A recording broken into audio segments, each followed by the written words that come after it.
I would now like to move to the third panel of the day, Learnings from the Pandemic. How can CSR help in building resilience and innovating in a post-pandemic world? Our first panelist is Mr. Arun Pandey, Director, Program Implementation at Tata Trust. Arun Pandey joined Tata Trust in 2001. Arun is a rural development professional with specialization on water and agriculture. Over the last 25 years, he has created and nurtured a number of initiatives and institutes in the space of water, agriculture, dairy, rural development, and field hockey.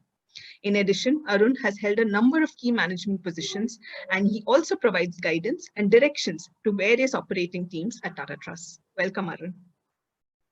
Our second panelist is Mr. Sasidhar Vempala, Head of CSR, Sustainability and Communications at Pernod Ricard India.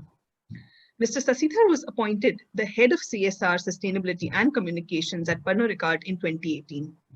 Mr. Sasidhar is also a wildlife photographer, documentary filmmaker, and conservationist.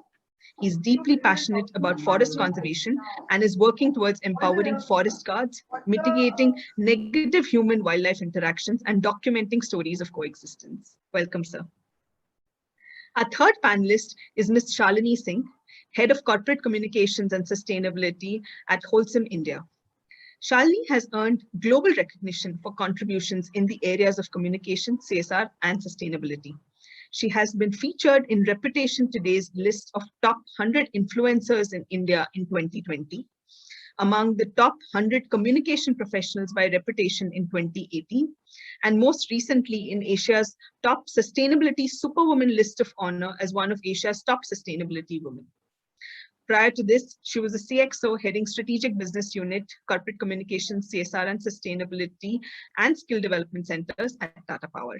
Welcome, Shalini. The moderator for this panel is Mr. Sri Krishna Sridhar Murthy. Krishna is the co-founder and CEO of Sattva Media and Consulting. Over the last decade, Krishna has been working with the leadership of global foundations, social organizations, and corporates to design and scale their social impact initiatives. Welcome, Krishna, and over to you. Thanks a lot, Saloni, and welcome to Arun, Shashi, and Shalini. Pleasure to have you all on this panel. The panel is about, we've already, hopefully, you've been able to catch a little bit of the glimpse of the panels before, which talked a lot about how, Punjab as a state has evolved. It's amazing to see the growth of Punjab from a CSR perspective. We also talked a lot about partnerships, how the nonprofit and the social innovation ecosystem has evolved, over the years. In this particular panel, we will try and address, the key topic that we've all kind of been living last, 2 years on how the pandemic has actually affected, all of us, and especially the ecosystems that we work with, and how you've seen communities and your own ecosystems kind of evolve from there. Examples of resilience, innovation, and the role that is playing. We obviously it was a very, very unfortunate thing that started happening early last year, which kind of affected all of us in very big ways. We did see a lot of resilience from across the ecosystem. We believe what we saw the social sector did was, punch above its weight in a very, very big way over the last 2 years. You must have seen examples of teachers going door to door and teaching in places where schools were not accessible, where technology was not so accessible. We all have seen examples of communities coming together to help each other, and I think all of us have personally or professionally seen folks that organized oxygen, to organize beds, to variety of other things that people supported one another with. And we've seen probably the fastest adaptation of technology in the social impact ecosystem. I think the nonprofit and the rest of the ecosystem probably adapted technology really, really well. A lot of pivots happened in organizations and and business models that we saw. So it has been a almost like many years wrapped into two, over the last 18 months or so, and we've seen quite a bit of action, from that perspective. What will be great to hear from all of you, and maybe Shashi, we can start with you, is when the pandemic hit, what was the immediate kind of response or reaction, that sitting at the CSR helm and the sustainability role that you sit in, your response was, and how has that changed, over, your program or your thought process at Pernod Ricard India over the last 2 years? And then we will slowly start also talking about your own communities, and how you saw the communities responded as well. So Shashi, if you can share some examples, and especially, the work that you all did with the sanitizers and, all the other stuff that really kind of came into play, it will be wonderful to hear that story. Shashi, if you can unmute yourself, please. Sorry. Thank you, Krishna. Great to connect with you again. So, as the pandemic started, we are an alcohol company, and we were the first guys which the industry and the government, everyone reached out for the need for sanitizers. But that was not the core of the entire social responsibility work which we were doing. Sanitizers were a part of it, which we had access to making and actually deploying just to address the immediate shortage of sanitizers. Over time, there were, a lot of manufacturers making it. Now, if you look at the entire mobilization which needed to happen, because immediate focus remained customers and your communities. And if you were to look at it, the safety of these was paramount, and protecting the vulnerable, addressing inequality mid and the post-pandemic. And that is where the entire collaborative network between the government, private sector, civil society, all of us coming together, I would put two words together, which is purpose and partnerships. So which is unified. We all had to come together with a common purpose and get in all the people who could mobilize the entire translation onto the ground with an extended pace. And that is where all our programs, it affected not just the beneficiaries, but also the implementation partners. So all the partners, there were, field teams on ground. It did affect them. So it was important that you protect not only the interests of the beneficiaries, but if there is no implementation partner and their teams, then the programs are all affected. So there were tremendous gaps in the implementation machinery itself. Then the approach to programs, there were programs where you needed to go in, and if you look at businesses were trying to get, work from home, and the entire model was changing.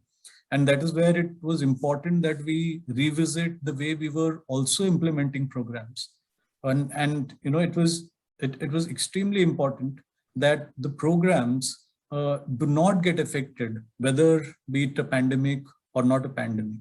And that is where interventions on a quick scale, so that the safety of the implementation partners and teams remains intact. The beneficiaries who've been affected by various things, which is one is livelihood, loss of livelihood, even the program has got affected, and of course, healthcare. So a number of parameters hitting all of them together at the same time, we had to protect interests of both these parties. And that's why we jumped in, so that the entire, digital transformation aspect of it can happen, whether it is water, agriculture, livelihood. So look at the entire, translation of the water projects, livelihood projects. How do you, put the entire implementation at a scale that the beneficiaries do not get their loss of disposable incomes which are there. So it needed to protect both the interests, and that's how we approached both the partners and work with communities. No, that's very, very inspiring, Shashi, and being witness to some of the stuff that you're talking about. It was really humbling to see how it all kind of moved. Before I move to Shalini, any examples, Shashi, that stands out for you?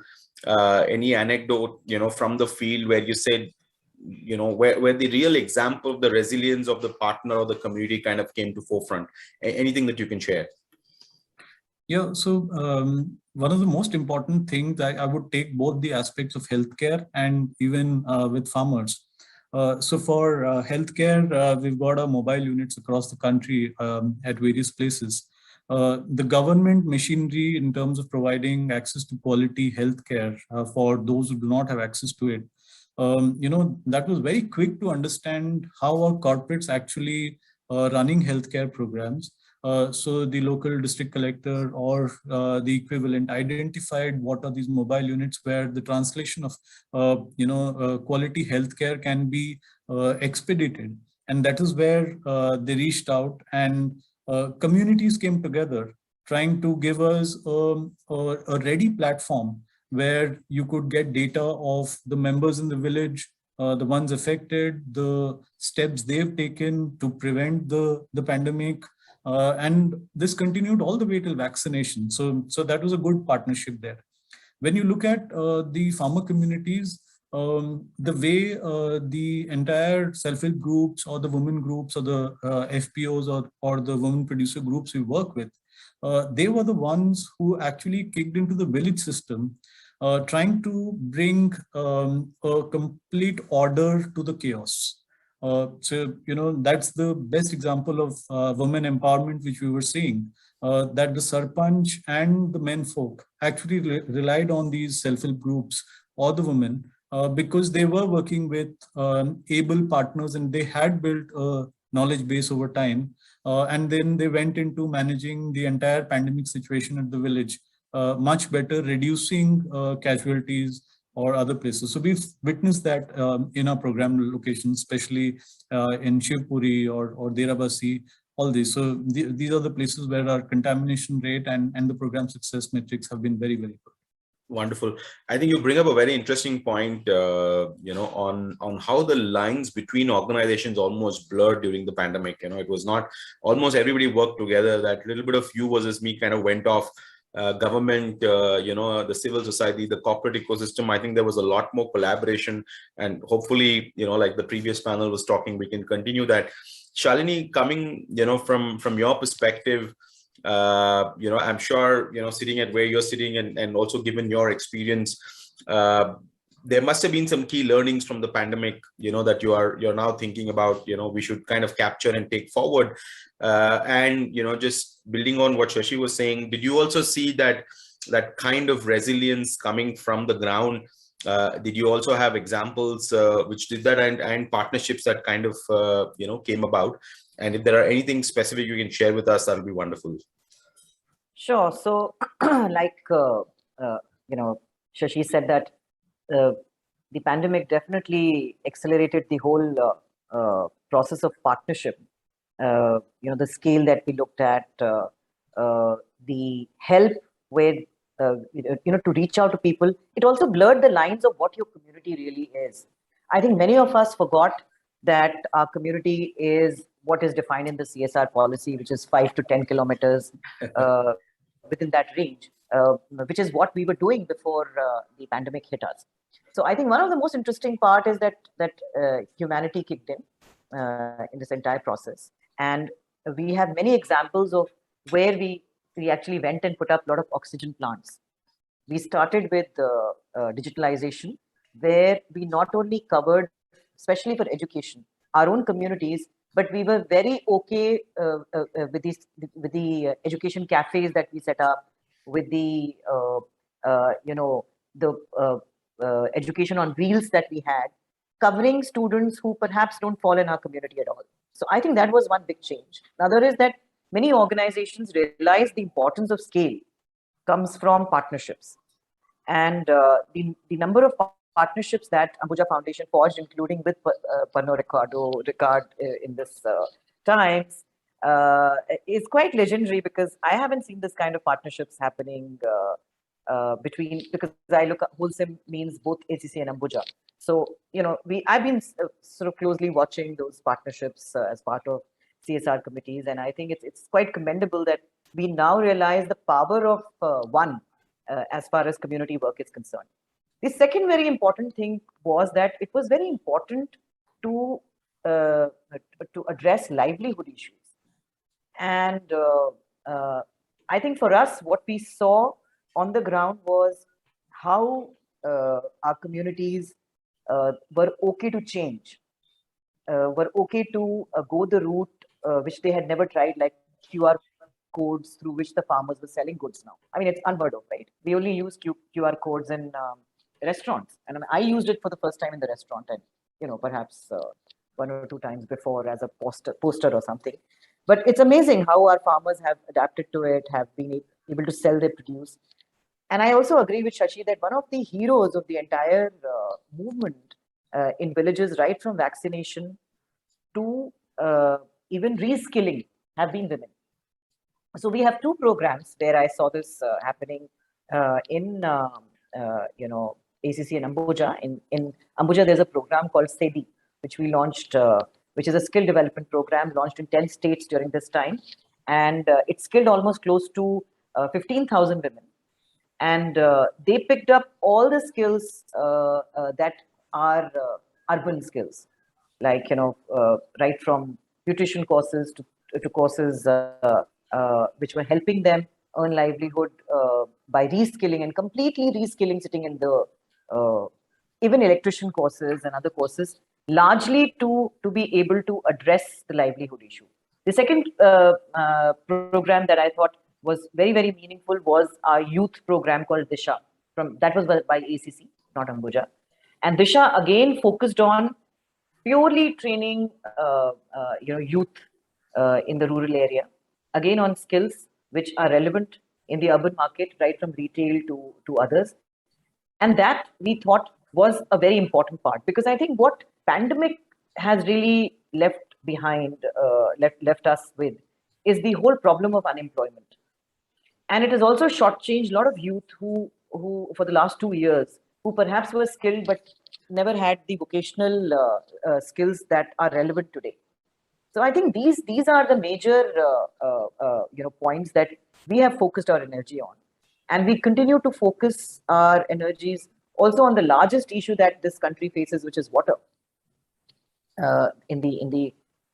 One good thing about this entire pandemic is that it didn't stop us from doing our recharging of the water infrastructure in villages and others. In fact, that helped in giving people livelihood during this time, and we could achieve what we wanted to achieve in this particular area without being affected by availability of labor or by availability of people. So these are the things that we've really focused on. I think moving ahead, we will continue to focus as much as possible and build as many partnerships as possible to get the youth and the women the kind of employment that they should. Absolutely. Shalini, thank you for that. And I think you make excellent points, and especially I love the one on, the definition of community changing, for corporates, and also going beyond the policy very quickly and easily, and these were some more, kind of structures we had put out, for ourselves, obviously for some strategic reason, but we were able to overcome that very, very quickly. And I saw the speed at which CSR committees that would take 6 months for a decision took decisions in 24 hours, and that was just, absolutely amazing at the speed at which it happened. So just want to get, your sense of, when you were on that committee and these decisions had to be taken, what was the mindset of the committee, going beyond the policy, redefining who your community is? What was the leadership thinking at that time? It'll be great to hear. Yeah, when you're in a midst of a crisis, I think that brings out the best in you. And you see that happening very, very strongly. I think the first time when we talked about some partnerships where we were going beyond, beyond our communities, the reaction of the committee was that you don't have to wait to come to the committee for this. It is absolutely understandable. And this is a time when most of us, were looking at helping not just employees and their families, but also our partners and our extended partners. And therefore, community and extended community was a very, very, logical extension of that. And I think that like I said earlier, humanity kicked in, and we were empowered to take those decisions. Thankfully, our resources were there, because many of the programs which could not happen had to be, redeployed. Yeah, but we also did one thing which even Shashi mentioned in his conversation, is this is a time when you take care of your supply partners or your vendors. We don't call them vendors, we call them partners in CSR. And I think it's also important that we don't see them sinking while we are digitalizing our programs and while we are doing some of that.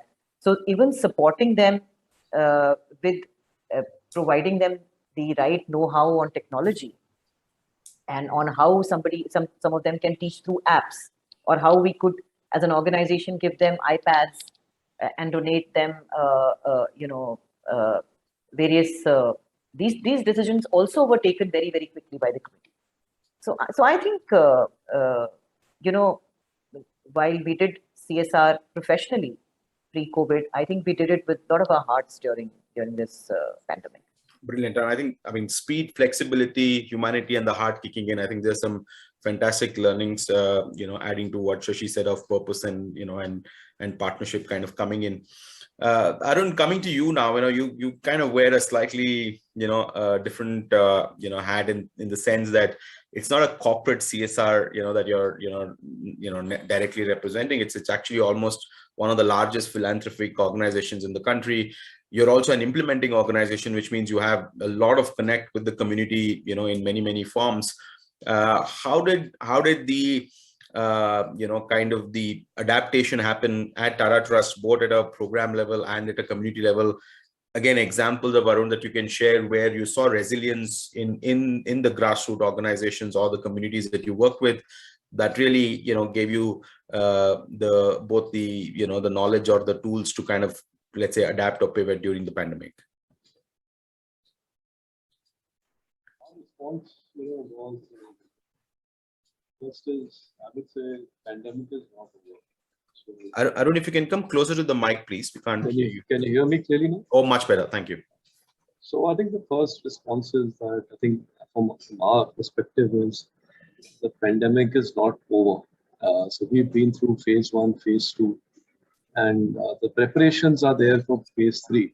Hopefully it doesn't happen, but preparations are there. One of the key learnings for us was from phase 1 to phase 2 was our preparations, which was found less than what it should have been.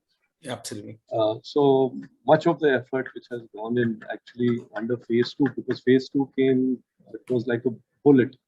So it hit us, and the actual preparation, what has happened is for the future. So whatever we could do under phase 2, we did, but much of the bulk of the preparation has been for, you can say, we are much better prepared for any future wave. The initial focus was on putting in greenfield hospitals across multiple locations, and we would have read in the press when the first thing in April or so, where the Tata Sons committed about 1,000 crores and we put in about 500 crores into this whole thing. And of that, the bulk of it initially, a lot of it went into, if you remember that time, there was a great scarcity of PPE, and many plane loads of PPE imported from many countries and distributed across multiple locations in the country, wherever the requirement of PPE was there. That was done in parallel with Greenfield. So in Greenfield, we put in about 8 hospitals in different locations in the country. They are all up and running. And the third critical point linked to your question was on awareness generation amongst communities. And in terms of that whole campaign, which was a big software campaign from hand washing down to social distancing and other various facets which we had covered in this whole campaign that time. So we're talking about May, June last year, April, May, June last year. And finally, there was one big component. You can build capacity, but you need trained staff. So there was a lot of capacity building done on building capacities across, using some key feeder hospitals to train a lot of government functionaries in terms of how to do it. That was, you can say, our focus in the first wave. Second wave, obviously, was very, very severe. And immediate relief was one of the critical things which we stepped in. From the company's perspective, quite a substantive amount of oxygen was coming from steel in Jamshedpur, from the steel plants. And many, if you remember those vehicles, the oxygen carrying tankers were imported. You saw the Air Force plane in Singapore bringing it back, and many landed up in Jamshedpur to be filled and transported to different parts. So the government basically divided the country into grids, for different, mainly steel plants, etc., with large manufacturing to provide the oxygen. So that was one critical, I think, immediate function which we tried our best to do. Then also for staff and personnel, and this is right across our system, was to assist in immediate hospitalization as and when required, and anyone else who got into our ecosystem, because we found it exceedingly difficult in some of the key cities, especially up north, and then lesser extent in south, but especially Maharashtra, luckily, Gujarat was a problem, where we had a massive problem of generating, because it was a desperation situation, where do we get hospital beds, oxygen, and those kind of things. So that provision we had made. In addition, we also provided a number of financial assistance for people for their hospitalization and various other functions. So try to keep it as rounded as ever. And the other critical component was, in place of us doing greenfield, because just the gestation period in greenfield is very much. We have spent about maybe 250 crores in addition to upgrade hospital facilities across the country. It could be from the provision of oxygen to additional COVID beds to multiple functions as per need basis across the country. Getting back into context of this particular function in CSR in Punjab itself, we have upgraded the facilities, or in the process of upgrading the facilities of 2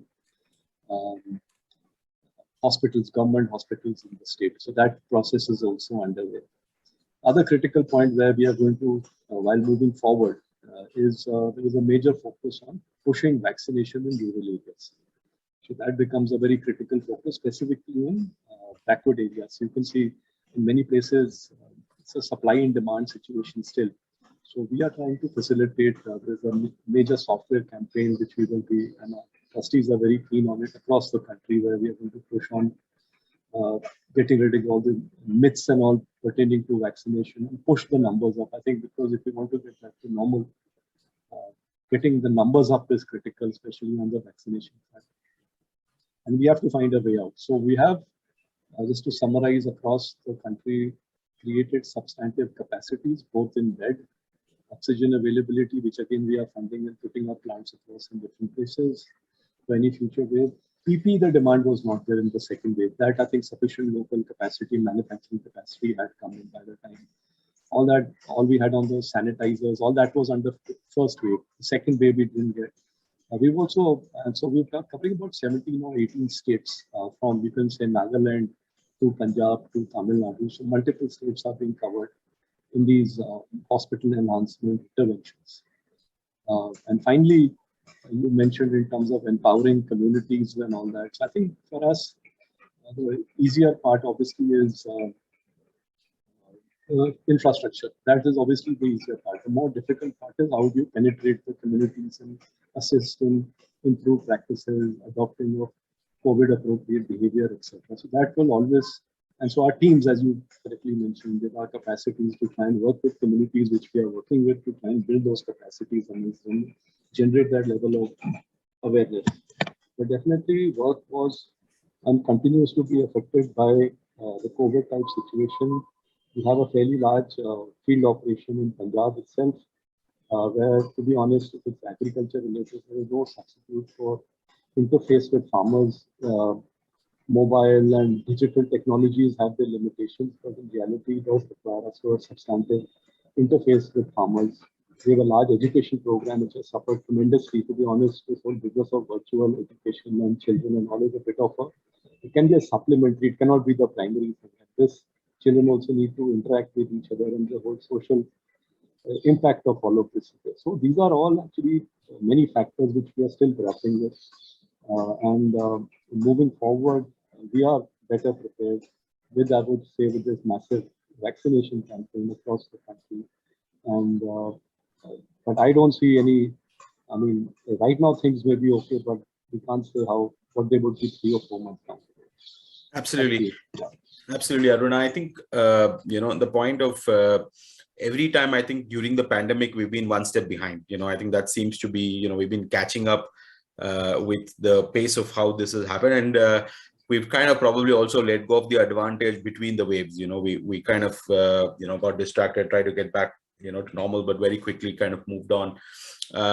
I think, the point that you also talk about being prepared, for the future, and I'll come back to how we can be a little more prepared, from an innovation point of view. But I think your point of being prepared for the future and using both the infrastructure, which is the hard part, the hard infrastructure, with the softer piece, which is really the awareness building and engaging with the communities, is going to be the key challenge for all of us, and getting that to work through, which also is a bit of aspiration building when you look at livelihoods and some of the other things, because the pivot has to happen from one livelihood to another, or from learning in one way to another. So a lot of behavior change we're going to deal with in the coming months and quarters. Before I come to the innovation bit, Shashi, I'm just going to request you to also wear a little bit of your personal hat, on the environment conservation, part of it that you do, and I mean, you're almost a social entrepreneur yourself. So how did you see that sector, the resilience of the environment part of it, and the, any learnings from the work that you do there, that you felt, was something to keep in mind, and any learning coming from the environment side of things? We talked a lot of the community part, but when you put the environment and the community together, were there any, quick learnings from there? So, Krishna, Arun talked about, we being in the pandemic state even now, and that's very, very true. And I would go a layer further and say that we were always, earning for the pandemic. We were always getting here because of the way we were interacting with the environment. And that is where work with, I won't say forest-based communities, but communities which, or rather the entire planet is dependent on many forest-based resources. Even in India, 50% of our fresh water comes from protected reserves. And, no doubt there is a lot of protection needed, but we do not understand the importance of water as a resource. And the way we interact with it at various spaces, views it, that's the interaction which, stems into climate change.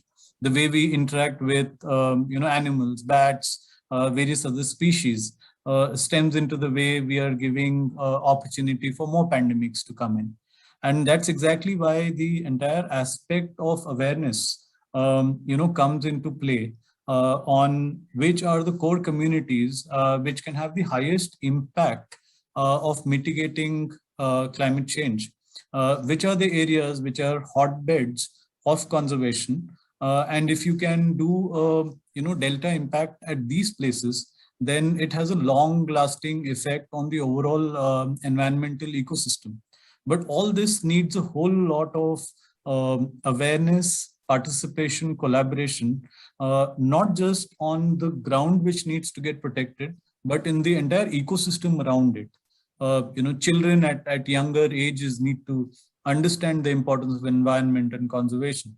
So all this is dovetailing into the aspect of awareness and becoming more and more conscious of the way humans interact with nature. So that's where the conservation part. Absolutely. And I think that's been one of the most important learnings coming out of the pandemic, and I think the conversation of sustainability couldn't be more relevant today, given that we are entering now into the decade of action and outcomes from an SDG perspective.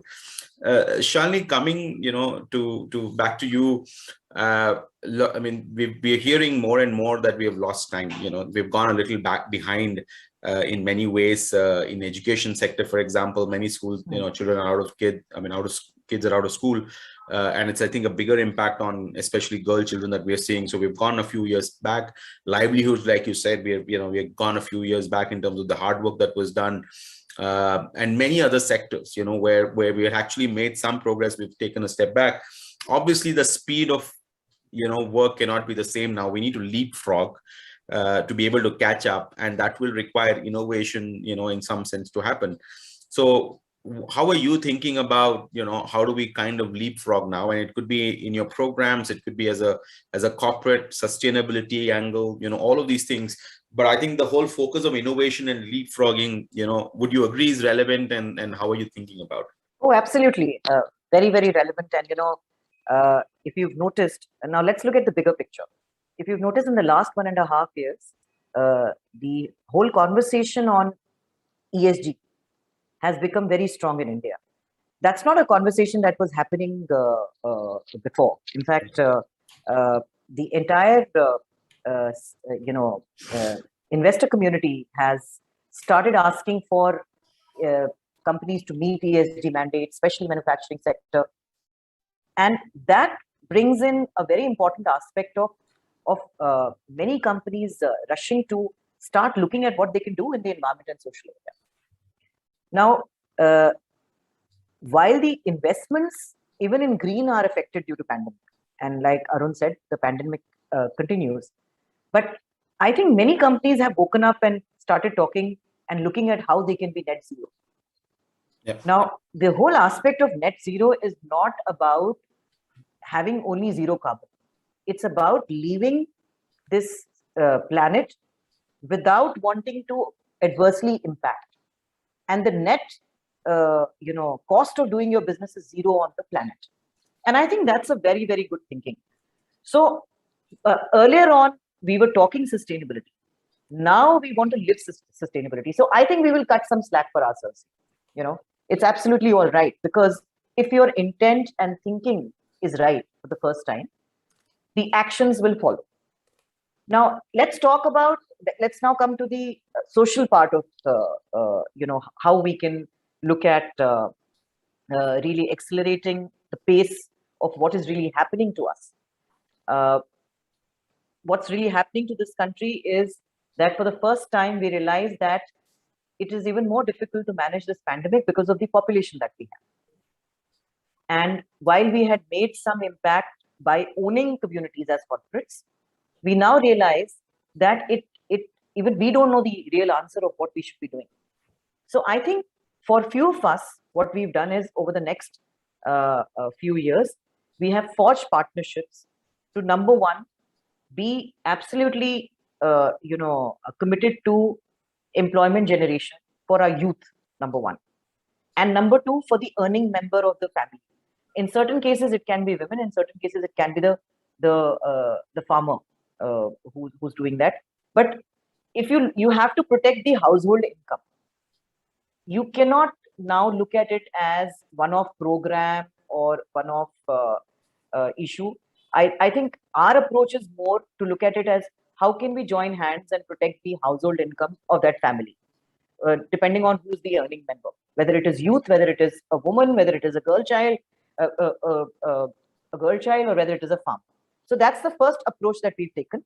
For that, if we need to reskill, or even give scholarships, or even provide some kind of financial assistance, we're looking at it differently. The second part of digitalization now, until last year, we said, okay, let's do some apps, let's do internet cafe.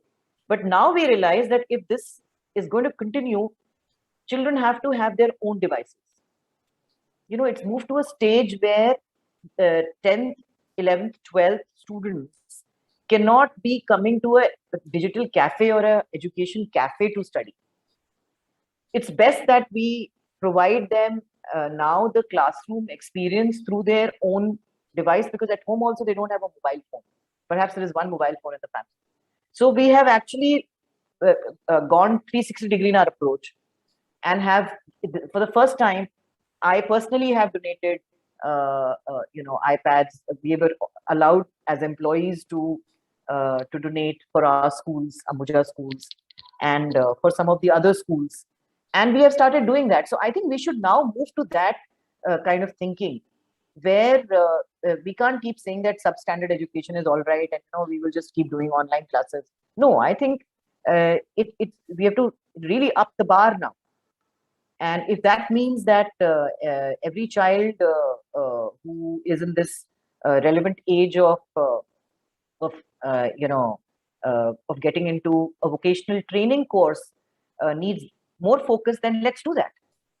And he or she needs to get a better education than perhaps a 3-year-old child or 4-year-old child who we can coach and recoach. The third very important part is also micro entrepreneurs. We can't, they are most impacted. So I'll give you an example. While I was in Tata Power, the farmers could not sell their produce, and Tata Power actually came, helped them go to the local mandis and sell their produce. So taking that step towards helping farmers and micro entrepreneurs, women, men both also continue to sell their produce, getting them tie-ups with the bigger, I would say, the bigger apps like Amazon. And many of them have the CSR arms, Amazon Saheli and others. I think that is also becoming very critical, because we can't deny the fact that we don't know how the world is going to be for the next 2 years. So if you look at this bigger picture, in which how you look at protecting the environment through the right kind of investment, through the right kind of doing business, I think circular economy is one area that we as cement industry focus very strongly on, because I think one of the biggest way of conserving resources is now circular economy. Absolutely. If we control it at that level, we are all right. And we then look at how we can recharge more, whether it is water, how we can manage our waste, because this country produces one of the largest wastes around the world. We look at providing alternate sources of fuel through waste. I think all of that today is becoming a very, very important conversation, and you can very easily involve your communities in doing that as well and earn some money. And we've done that. And I'll give you one very important example. In Punjab, this whole crop stopped burning. So what we've done is we've energized our communities, and we buy the whole waste, and we go and produce cement in our kilns through that waste. Wow, wonderful. So we use it as a waste to fuel, and communities earn, because communities go and collect the material. So you also create micro entrepreneurs in the D, and it's one of the biggest examples of how the whole environment and social links together and comes and makes a difference. Absolutely brilliant, Shalini. And I think two messages that you're sending is very, very clear. One is that time to act is now, and the task is only going to get more and more difficult from here on if we don't act. And two, we need to start thinking differently. We need to start thinking innovatively. We need to find new, and we need to be both smart and brave enough to go out and try new things and different things. And I think no question, from the fact that MSMEs are the backbone of the, of the country, and there are literally such a large ecosystem of them that we need to definitely, focus on them if you have to run this whole machine in a structured and sustainable kind of a manner. Arun, from your perspective, what have been big shifts at Tata Trust from an innovation point of view? Looking into the future, are there some key decisions that you've taken where you will do things very differently from what it was? A lot of the examples you gave in the beginning were response-led and dealing with the pandemic, but from a programmatic and the future of your programs perspective, has there been some key decisions of where you will now focus and how, especially in the leapfrogging perspective? Also, I don't know if you can speak a little more closer and louder. Last time I think some people had trouble hearing you, so if you can be a little louder, please. Yeah, that's better. Yeah. Okay, so I think it's not. I don't think radical shifts are possible. It has to be. Can we use technologies which have been brought in now to supplement our work? It cannot be the primary work. And I think the example which I gave on education, and which many of the panelists also mentioned, that digital technologies can never be a substitute in schools for the actual face-to-face education interface between the teacher and the children and amongst themselves. So that you can not really substitute that. So yes, because of lockdowns in various schools across the country, we have done innovative things like putting in our teachers who have been meeting children out of school in small groups and interacting with them. We've been pushing a massive library initiative and making sure books are available. At the same time, digital tools have been provided as and where it's possible, but we cannot do much on connectivity. So that, so these are certain lacunas which will always, but if you ask me, they're more like band-aid solutions. They cannot address the real core issue vis-a-vis, especially in education. And if you're looking at more, you mentioned in terms of the deterioration in learning levels, especially on marginalized communities who anyway getting access to education was a major issue. That is one. On health specifically, I think that is where digital interface has definitely been of a much greater use. The opportunity was then provided in terms of using on telemedicine, virtual interface, etc. All those things have definitely helped. Obviously, there's been a much bigger force on the health systems, which will definitely improve as a result of all of this. Absolutely. And other, I think, critical area is on where, to be honest, our livelihood work did not really get that affected. Last year was a very good kharif season. So the farmer interface and all that, virtually, I think you can afford maybe one season being slightly slack and second season. So this year, luckily, we are more or less on schedule in terms of the interface with farmer, the extension, marketing and all that. So things are more or less okay. The monsoon's also been okay. So crops are fairly good across the country. And Punjab also is very good. Less rain, but healthy crop. So we are, I think, more or less, I would say, nutrition, I would say another area which would be a very critical area, along with education, which has been a problem because many of the ICDS centers have shut down. And so all for the below 5 years, I think that is where I think the real impact is going to be on nutrition levels and supplementary availabilities, because that was anyway a challenge, and I don't know what impact that is going to have. So to say that, my understanding and the trust understanding was that the basic skills, the basic base is still required. You can use what you've learned in the last 15, 16 months to innovate and use it creatively, which is definitely, I mean, like how we are interacting right now. Otherwise, you would all be sitting across the table and discussing. So this is, and 50% of us won't have come because you've got various other commitments. So therefore, so these kind of tools are there. In case of we spending lakhs of rupees and getting 18 regional managers from different part of the country to come to Bombay, you can do the same thing across one session and discuss the same issues. So I'm not saying human interface is not required, but there's all that can be done far more cost effective and innovative, and we've been forced to do it. So these are the kind of things, from an operational, I mean, the whole this business of running a large organization like ours virtually. I mean, our finance has not been in office for 15 months. They've coped. So the question is, yes, but now it's, I think, reached a stage where a basic functional office with key personnel there, maybe you phase them in somehow, fully vaccinated staff, etc. But you need that structure. We cannot function anymore with where we have reached right now, because any kind of more disruption, the very bad third wave, etc., is going to be pretty catastrophic in terms of. We've been able to recover each time, but each time it gets more difficult. Absolutely. Wonderful points. And I think the whole thinking around the fact that, healthcare, especially the way technology has changed, and also even just the basic operations work itself. I think one of the biggest,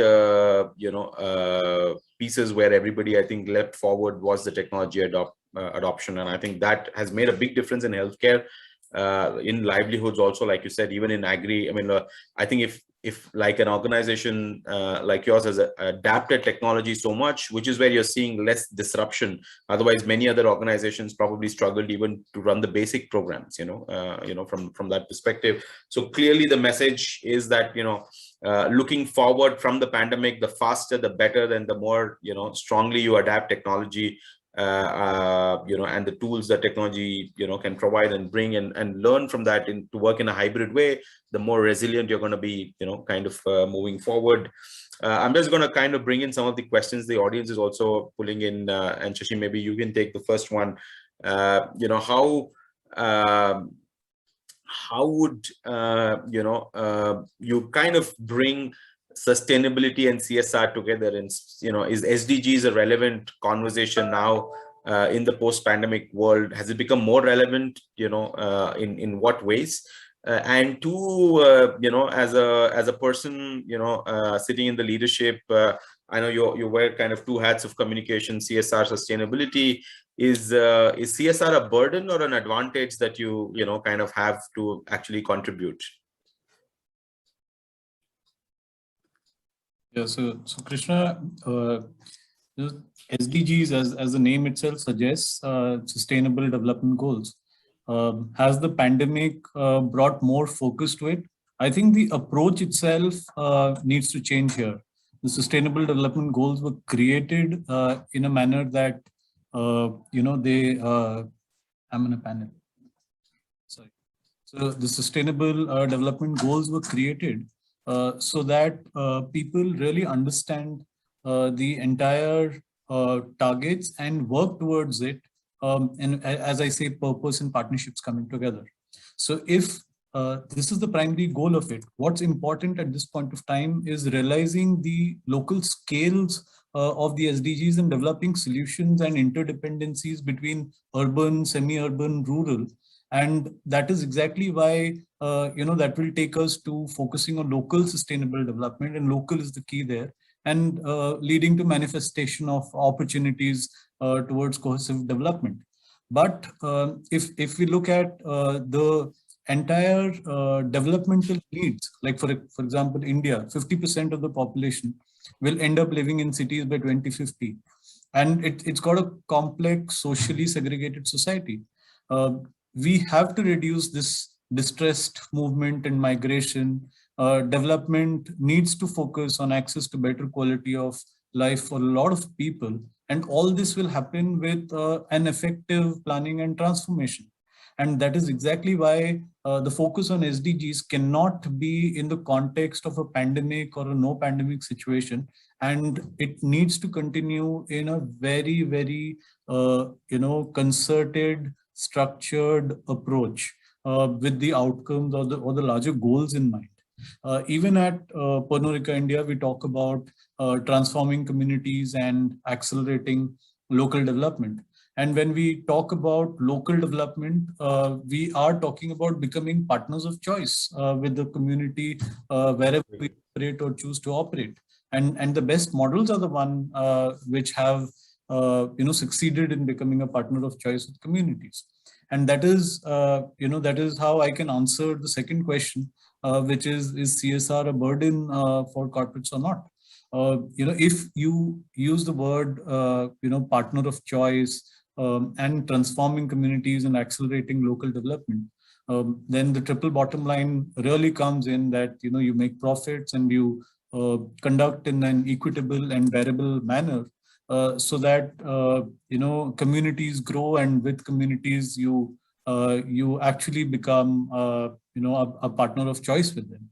And so CSR needs to look at the larger outcome, and more corporates today are realizing that this is not something which is a burden or a tick, but it is actually creating shared value for them. And that's where the concept, really goes up slowly and slowly.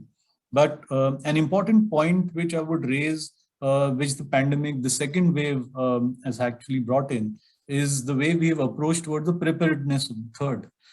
Oxygen plants. I think oxygen, the way it was getting distributed across the country was very good before the second wave hit. There was something which accelerated and created a disruption somewhere. But what happened after that? We've brought in so much of oxygen concentrators into the country, and we've deployed so many oxygen plants. Did we need so many plants? Did all of them get deployed in the right place? Is it the optimal deployment of resources? A lot of questions, and many places we might realize that the entire deployment, some part of the deployment could have been faulty. Was that the right approach? These are the things which more and more corporates need to keep in mind, so that there is effective deployment, partnership, collaboration, which leads to proper outcomes and impact. Absolutely. I think, Shashi, that's a very interesting point of when you go with speed, you might also tumble a little bit. So you need to kind of watch out for, how do you kind of balance the two. Shalini, quick response from you on the SDG point and the, is CSR a burden or is it of strategic value, to achieve, also the sustainability goals of the organization? So, sustainability. So, pandemic has been a great leveler when it comes to sustainability goals. I think before that, because of the climate change concerns and the Paris Agreement, we were all struggling to align to a language of UN, which was sustainability goals, and many of us were trying to demystify it. And we also realized that you cannot have all sustainability goals as part of your focus. So there are certain goals which are important from business point of view, and there are certain goals which are important from CSR point of view. And therefore, to have both is important to mitigate climate and also to take care of your community and be a partner, partner to community and to development. So I think many of us, were already aligned and aware of this. But what it has done is that perhaps it's also brought the awareness to a level 2 companies also, who are perhaps a little behind the curve, because many of those conversations today worldwide are beginning to happen. You're talking about smart cities. You're talking about saturating your programs. See, the board and sustainability boards and communication CSR boards are not talking about saturating an issue, and I think that's a very important conversation. Now, when you say that is sustainability a necessary evil and so on, so I am not a sustainability person, so it will not be difficult for me to give my 2 bits. I think I am disappointed in this country that we've been doing CSR for the last 100 years, and we haven't made a difference the way we could have. I think that's the biggest disappointment. And I think perhaps in the last 1.5 years, we have started seeing the meaning of the real way of sustainable development. Absolutely. Whether it is through partnerships, it's through coming together, it's not through monopoly of us. So for me, Krishna, it's a very easy question to answer because I'm not invested in just that one area. However, I do understand that development work takes time in terms of results, in terms of the quality, in terms of the change. But does it take 100 years for it to show? It's still not showing. I mean, so where is the problem? And I think introspecting, we are introspecting this in our programs as we speak. And many board level conversations where it's not about spending money, it's about spending money meaningfully. And I think Shashi's point is a point that even our board discussed on oxygen.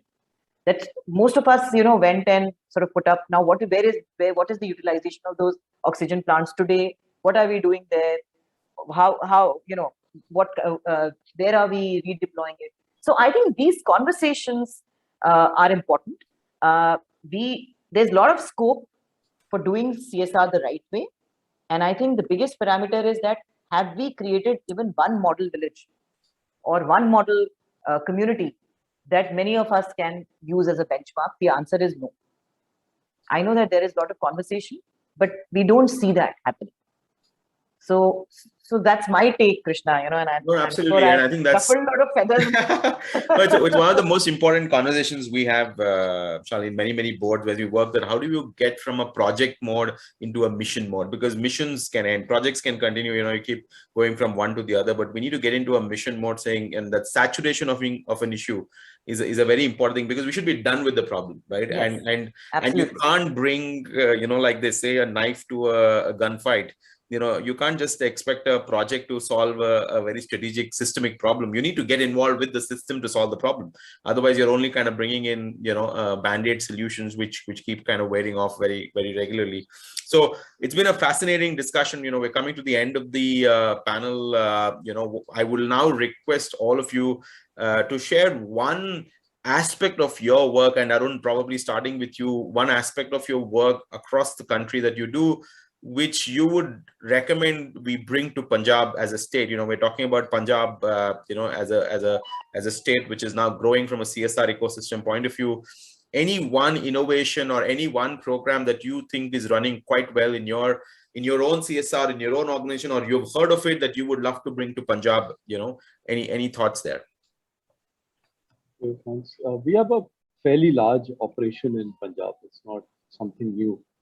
So we have our own associate organization, which operates out of Punjab Agriculture University, Ludhiana. And the key aspects of the program are around integrated productivity management, mainly related to cotton and cycling it with wheat, and around 9 districts we are already covering. Base is about 2.5 lakh farmers are part of the setup there. Along with, we also have a separate partnership with BCI and WWF on Better Cotton Initiative. So that is one large component. We also have a separate work on Basmati, which is in the Maja belt, Amritsar, Gurdaspur, Taran, that area. Wonderful. Then I think the point which was mentioned on another focus which we have has been on crop residue management, mainly in looking at bringing in technologies for management, especially machinery, which is there in the government schemes to facilitate that.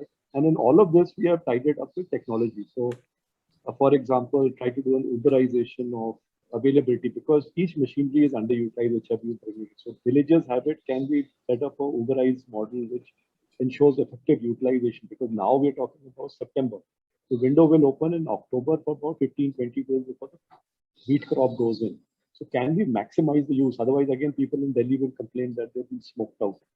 So these are the kind of challenges where I think are there. We are more than happy to collaborate with any other CSR who wants to step into this. We have the bandwidth. We have about 9 districts where we have operational and functional teams. So from multiple aspects in terms of various inputs, bringing in technologies to make agriculture more cost effective. You would have seen all the farmer protests, etc. So to keep agriculture viable in Punjab, we need to keep continuing to be more innovative, more creative, and give the smaller holder greater returns from the agriculture holdings they have. And for that, you have to make agriculture much more exciting. You need to build on the marketing side of it. So therefore, these are the tremendous challenges. And this is also the breadbasket of India. And we are quite happy to collaborate with companies and CSRs who also want to bring in creative, innovative things. And we're happy to facilitate. We've been there about 15 years now, and we have a very strong base. So, and I think collaboration is the way forward in case of all of us working in isolation. Collaboration is the best way forward. Got it. So innovation in agri is something that, Arun, you're saying we should definitely bring and strengthen the smallholder ecosystem, especially, from a marketing point of view and collaboration. Because otherwise what happens is we all tend to do our own things and our own stuff. combined effective now. Absolutely. Shashi, anything that you think, from your ecosystem, you would recommend, Punjab adopts? So Krishna, again, I would go back to the approach, okay, because any kind of impact cannot be articulated or realized without the continuous support of knowledge and development partners. And I think the panelists here, the organizations represented, and many other organizations have tremendous, knowledge and also, the ability to create change on ground. Punjab on the SDG index is fairly up at number 13.